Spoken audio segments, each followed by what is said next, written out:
This is fun. I love this. I love when like there's some elementary revenge. But this story that is kicking off today's episode with Andy is actually coming from r/EntitledParents. So the name is Vince, and Andy is going to be on today's episode. So if you like the show, share with a friend, give us a 5-star review wherever you're listening to the RR show. And we'd be greatly appreciative of that.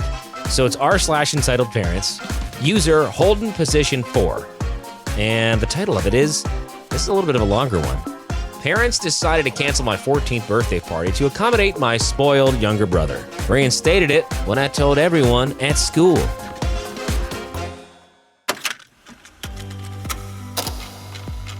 I'm 20 and male, and this happened when I was 14.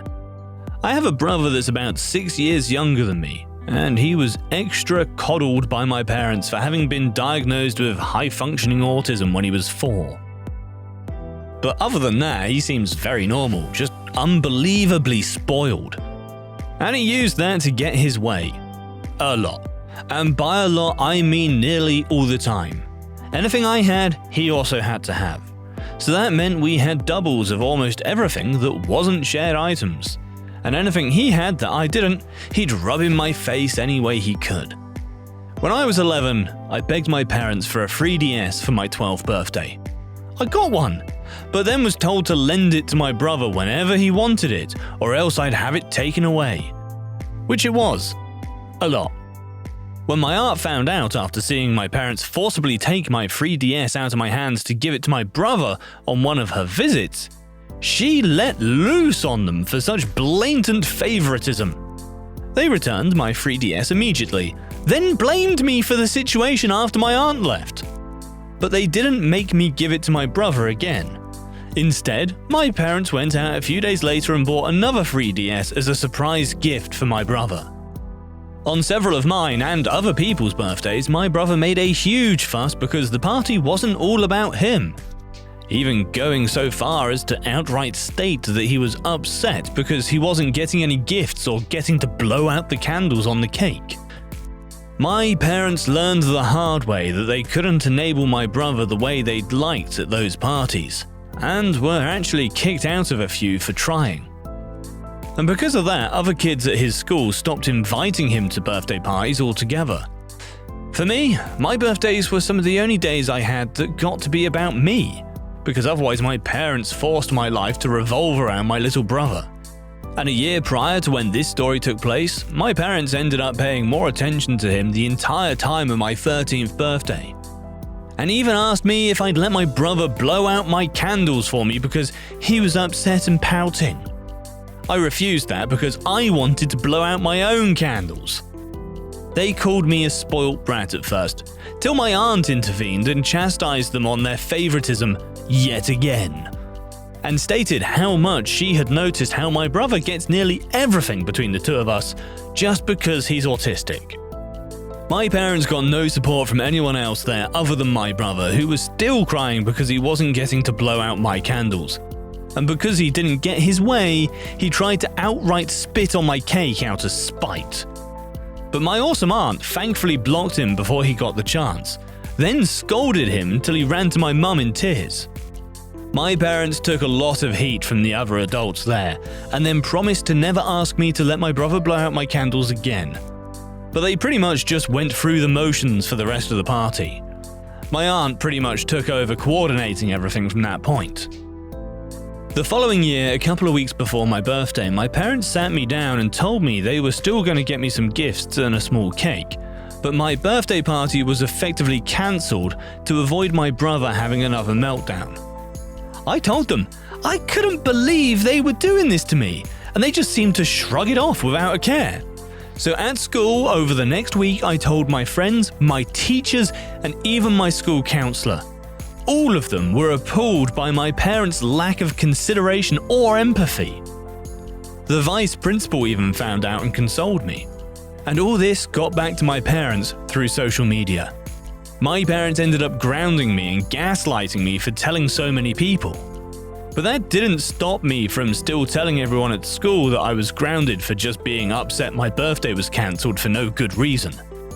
I guess that made it a lot worse because several of my parents' own friends, along with parents to other kids in my school, called them up or sent them Facebook messages basically saying, "What the hell is wrong with you?" And suddenly, I was ungrounded. I didn't get an apology either. My dad just walked into my room with his arms crossed, told me grounding was over early, and then walked out. That was it. I thought my party was still cancelled because nobody said anything about it, and my brother thought it hilarious and rubbed it in my face that I wasn't going to get to celebrate. But by the end of the 2 weeks, my parents held a surprise party for me at my favourite restaurant. And then started claiming that was their intent all along. I knew it wasn't. From what I'd seen, everyone was incredibly unhappy with them for what they did, and it showed with any interactions family members had with my parents. So they ended up doing the surprise party to try and save what little of their reputation they had left. But I'm pretty sure they had to pay through the nose that day to just accommodate me. I got dinner with all my friends at my favourite restaurant that had a small arcade. Even got the PS4 game system I'd been jonesing for at the time.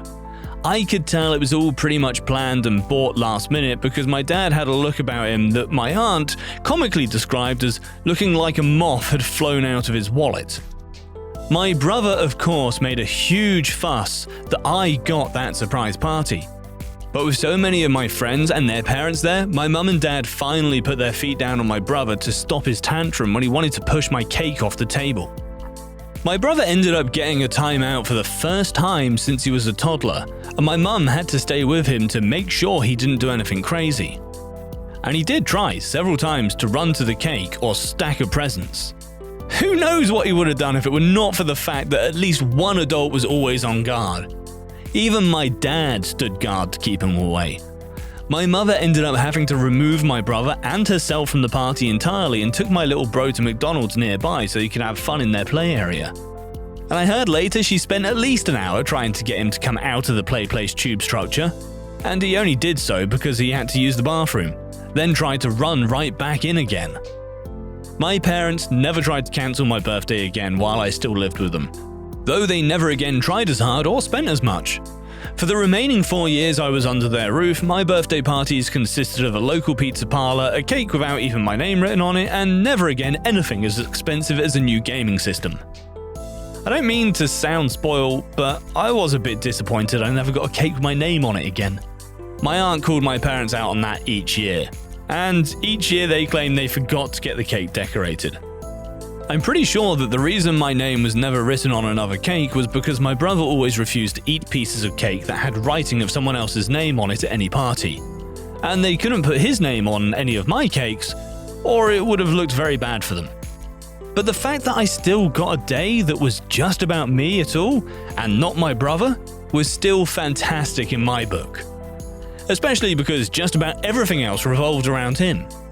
During each of my remaining birthday parties while still living at home, my brother made a fuss and my mum took him somewhere else to calm him down. I was still required to share my PS4 with my brother, but it was still mine, and I took it with me when I moved out at 18. Little bro did not like that and had a huge fit till my parents went out and bought another PS4 for him. When I moved out, they finally had to deal with how they'd raised my brother so spoiled because I wasn't there to help them with him anymore. On his recent 14th birthday, he went mental on our parents for not getting him a PS5. He's now currently grounded for I don't know how long after causing hundreds or maybe even thousands in collateral damage during his rampage. He picked up a chair and just started destroying anything that was in front of him with it, and my parents just looked mentally checked out when I saw them last. My aunt also told me that they confided in her that they wished they could send my brother to military or boarding school in the future because they can't handle the monster they created anymore. But there's no way they can afford that. I'd be lying if I said I didn't find it ironically funny. This next one is in from It's MHMDYASI. You tell me how to pronounce that. My dad demands my salary.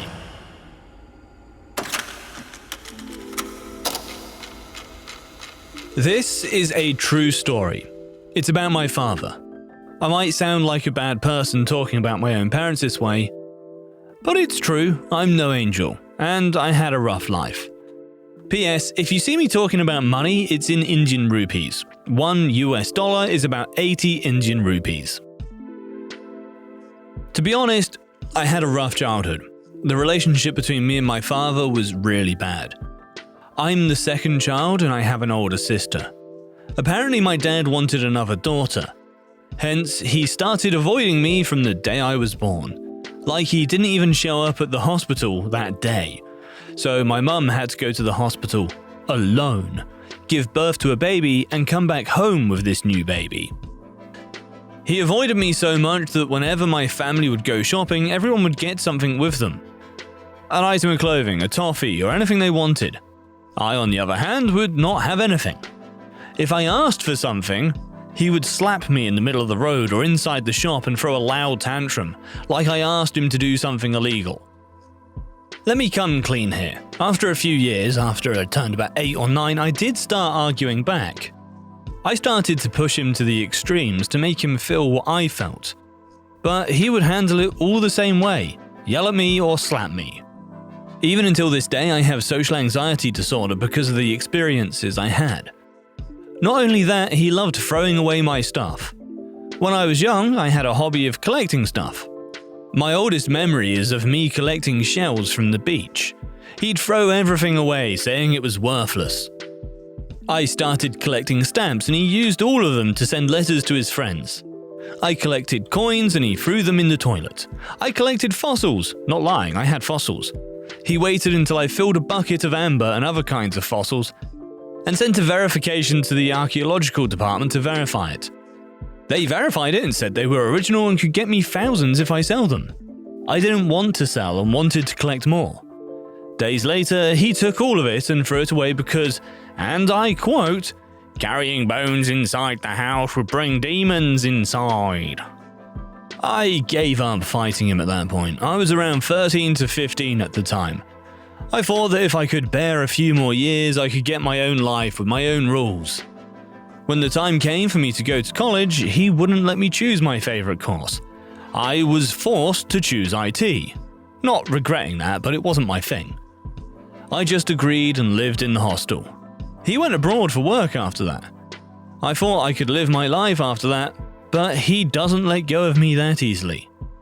He gave his number to like everyone in my college, my roommates, classmates, professors, etc., and he'd investigate me every day. If I don't respond the way he liked, he'd send my sister, fan favorite, to get my mobile phone to make me realize what it's like to be lonely. After 4 years hard work and 1 year of training, I got a nice job in an MNC that I always looked up to. In Jan of this year, I got my first salary. I wanted to have a lot of fun with it, like having good food in a nice restaurant with my friends, going out on a hiking trip, etc. That's when he shows up again after all these years giving me everything I wanted. He'd have my food on the plate before I get to the table, the water heater would be hours before I could go to the bathroom for a bath and stuff like that. My mother, being the kind-hearted angel she is, warns me that he's going to get my money and nothing else. And just like she said, a few days later my dad comes to me and demands that I send him 3,000 rupees. Like I said before, I was still a trainee. My salary was hardly above 5k. So I straight up refused to pay him that much. He was working abroad, so I was sure he already had millions in his account and just didn't want to spend his own money. Then the blackmail starts. My grandma, sister, uncles, and everyone in my fam insisted on me paying my dad because family comes first. So after a lot of arguments, I decided to take the hard way around. I pay him the 3k, I pack my stuff, and move out. I remove my dad's name from the nominee and insurance list that my company provides, free healthcare in all major hospitals throughout the world for employees, and free family members, which just has my mother's name now. Now I live alone, just a few minutes away from the main HQ of my company. The story doesn't end there. He called me a few days ago asking for another 10k. This time he says no matter how much I get in my salary, I should send him 10k every month. If you're living with your expenses, you know that's impossible. To put it into contrast, I make around 25k a month. The room I live in costs 14.5k a month in rent, And then there's internet costs, food, tax, other essentials that I need to take care of. So, I just decided to ignore him for a few days. I've made up my mind. I'm not paying him a penny after this, even if it means that money would save his life. I'll let him die. If the money's for his funeral, I'm gonna let his body rot in the open. Like I said, I'm not an angel. I've suffered in life, but that doesn't mean I'm going to help my oppressors and be a good hero. Everyone should own up and pay for what they're worth. So yeah, the money's mine. I'm saving the rest of my money, salary and expenses up for my future wife, marriage and kids. From Skippy1221. My dad told me he wishes my priorities were different. I was over at the folks' house yesterday. They recently got back from visiting family, which includes several great nieces and nephews. My dad asked when him and my mum are going to get some grandkids and going on about how he wants a grandchild. I told him I really don't know if or when I want to have kids. I'm a 31-year-old and have been with my boyfriend for 5 years. I have a bachelor's degree and a good job with benefits and retirement that I've been at since 2017. I recently got promoted. I have my own apartment and over 50k in the bank. Never been in any legal or financial trouble. I haven't drank alcohol in over 2 years. But when I told him that I don't know when I'm getting married or if I'm having kids, he says, "I really wish your priorities were different." That really irked me. Maybe more than it should. I told him that maybe if you didn't sleep 20 hours a day, live in a dirty house with 7 cats and 27-year-old drug addict, my brother, then maybe I might want to bring kids over here one day. And now the entire thing has gotten in my head and I'm questioning my life.